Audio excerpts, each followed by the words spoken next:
Kakak lagi dengerin apa kak? Hah? Lagi dengerin apa? Oh ini lagi dengerin The Stone Roses, Sally Cinnamon. Oh lah, emang dengerin musik terus udah bikin tugas buat kuliah UAS nanti. Dia lupa lagi. Sent to me from heaven, Sally Cinnamon, you're my world.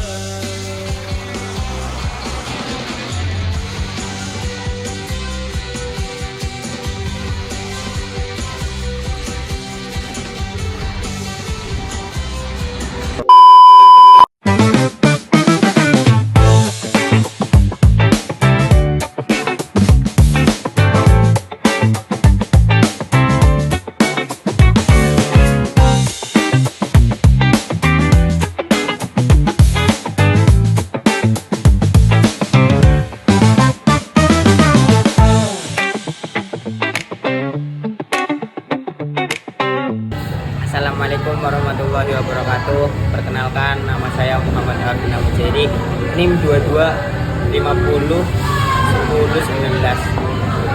Judul Ketidaksempurnaan Pasar dan Intervensi Pemerintah. Nah, kegagalan pasar pertama terjadi apabila produsen memiliki tipe rational economic man, di mana yang dipikirkan adalah hanya mencari keuntungan semaksimal mungkin. Hal ini kemudian memunculkan terjadinya kegagalan dari sisi penawaran. Salah satu kegagalan dari sisi penawaran adalah ihtikar.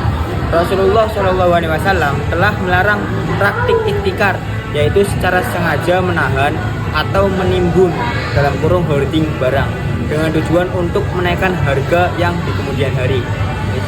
Nah, penyebab pelanggaran ihtikar mengambil keuntungan di atas keuntungan normal dengan cara menjual lebih sedikit barang untuk harga yang lebih tinggi, atau istilah ekonominya disebut monopolis rent. Nah, terus cara untuk mengambil keuntungan lebih tinggi ialah dengan cara merekayasa penawaran dengan menimbun barang. Namun ada pendapat berbeda yang menyatakan bahwa ihtikar tidak selalu identik dengan monopoli. Dalam Islam, siapapun boleh berbisnis tanpa peduli apakah dia satu-satunya penjual dalam kurung monopoli atau ada penjual lain. Hal ini yang biasanya dikenal dengan monopoli alamiah. Nah, apakah akan terjadi kegagalan pasar apabila terdapat konsumen yang berperilaku layaknya rational economic man? Konsumen yang bertindak sebagai rational economic man ternyata dapat menyebabkan kegagalan pasar meskipun produsen bertindak dengan maslahah oriented economic man. Salah satu contoh konsumen yang menyebabkan terjadinya kegagalan pasar ialah apabila ia bertindak sebagai pembeli tunggal atau komoditas yang ditawarkan oleh banyak penjual. Hal ini mengakibatkan ia bisa bertindak sebagai penentu harga. Nah, intervensi pemerintah dalam kegagalan pasar, terdapat beberapa tindakan yang dilakukan oleh pemerintah apabila terjadi kegagalan pasar, baik berupa intervensi pasar maupun intervensi harga. Terkait dengan intervensi harga, tetap harus berpegang pada nilai keadilan. Pada dasarnya, jika pasar telah bekerja dengan sempurna, maka tidak ada alasan untuk mengatur tingkat harga.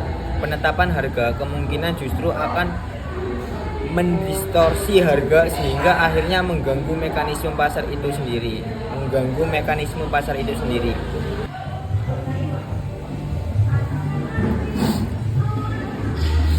Nah, untuk intervensi harga dalam ekonomi Islam diperbolehkan apabila digunakan untuk melindungi hak produsen maupun konsumen akibat terjadinya kegagalan pasar. Sedangkan perubahan harga yang disebabkan oleh perubahan keseimbangan permintaan dan penawaran murni masih perlu dipertimbangkan lebih lanjut sebelum dilakukan intervensi harga. Terus upaya menuju tipologi maslahah oriented economic man. Tidak dapat dipungkiri bahwa kondisi yang ideal untuk beroperasinya perekonomian adalah keberadaan maslahah oriented economic man, baik pada sisi konsumsi maupun sisi produksi. Termasuk pula kegiatan distribusi akan berjalan dengan lancar ketika perilaku ekonomi baik konsumen maupun produsen adalah maslahah oriented economic man. Ketidakseimbangan pada sisi produksi, konsumsi, dan distribusi yang berimbas pada tidak berjalannya mekanisme pasar sesungguhnya terjadi sebagai akibat tidak semua pelaku ekonomi memiliki karakteristik sebagai maslahah oriented economic man.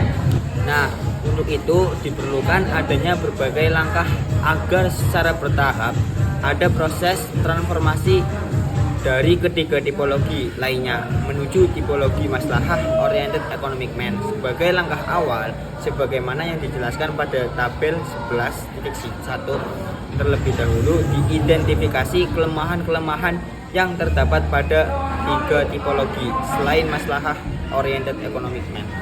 Nah, tidak dapat dipungkiri bahwa persaingan di dunia bisnis semakin ketat antara satu bisnis dengan pembisnis lainnya. Bahkan tidak sungkan-sungkan untuk melakukan berbagai hal agar bisa menguasai pasar dan melemahkan pesaingnya.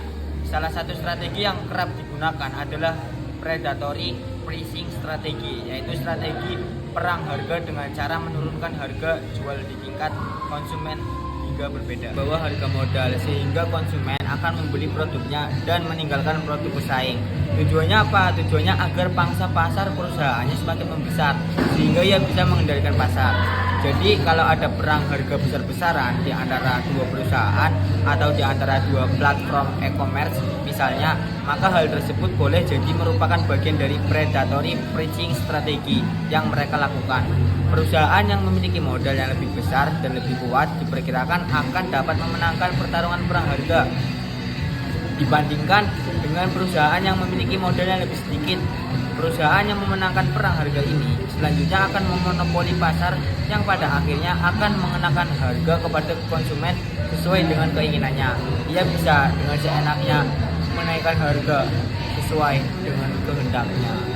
Di dunia nyata, praktek predatory pricing lazim ditemui. Pernah terjadi ketika dua platform digital saling bersaing dalam merebut pangsa pasar konsumen dengan cara saling membakar uang. Namun akhirnya keduanya malah merugi. Demikian pula dengan praktek perang harga tiket murah pada industri penerbangan yang akhirnya merugikan industri secara keseluruhan. Beruntung pemerintah melakukan intervensi dengan menerapkan kebijakan batas bawah harga tiket sehingga industri ini bisa terus beroperasi melayani masyarakat. Dari penjelasan ini dapat disimpulkan bahwa praktik predatory pricing merupakan praktek yang bersumber dari keserakahan manusia yang ingin menguasai pasar dengan segala macam cara sehingga tidak lagi memperhatikan aspek kemaslahatan bersama.